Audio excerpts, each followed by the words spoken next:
So now I have done my swatch, which obviously in this case it was actually the sleeve of a sweater, but it's just nice and big. You'll be able to see easily.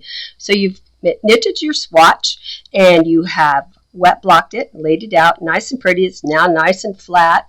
And now it's time to actually measure your swatch and see what your stitches per inch are. I'm going to use this handy dandy little Akerworks swatch measurer, and it is 10 centimeters, and 10 centimeters and 4 inches are virtually the same thing. So if something says 20 stitches per 4 inches, it's the same thing as would be 20 stitches per 10 centimeters. We sell these Akerworks gauge measurers, and they're the bomb if you've never used one before. So what you're going to do is you're going to lay it right down here. Oh, I forgot to show you these cute feet that also hold on your knitting and keep it in the right place. So I'm going to lay it straight up a column of knitting, and then I'm going to make sure that it's lined up across a row of stitches.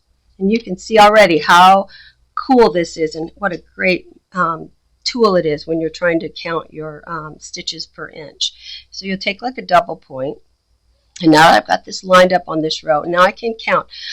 My goal when I knitted this swatch was to get 20 stitches in 10 centimeters or 4 inches. So let's see how close I got.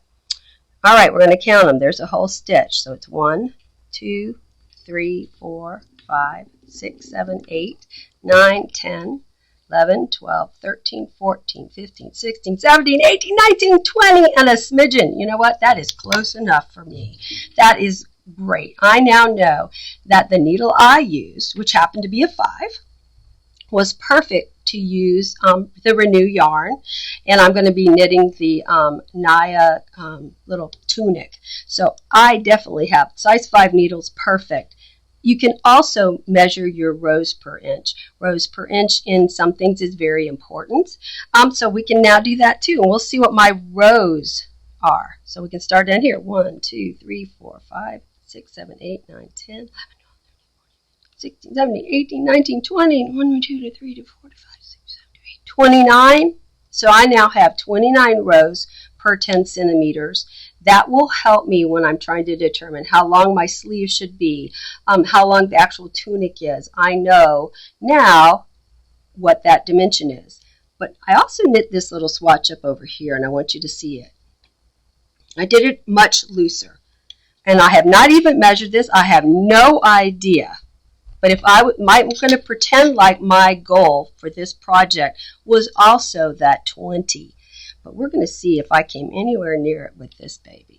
So we're going to line it up there nice and pretty.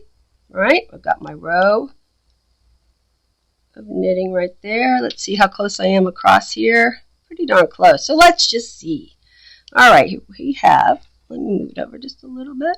So we're actually on a stitch. You can see there's a whole stitch right here, and I'm actually going to, I want that whole stitch to be inside before I go across. So let's just see. 1, 2, 3, 4, 5, 6, 7, 8, 9, 10, 11, 12, 13, 14 and a half.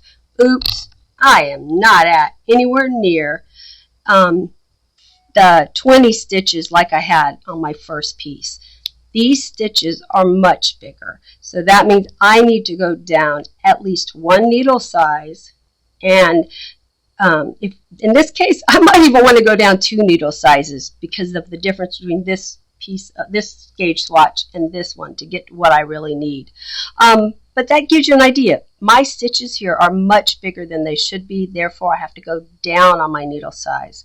If these were little tiny stitches and I counted across here and I got 25 stitches instead of the 20 that was my goal, I need a much bigger needle because I need bigger stitches. But anyways, I hope that helps and explained how to do a gauge swatch.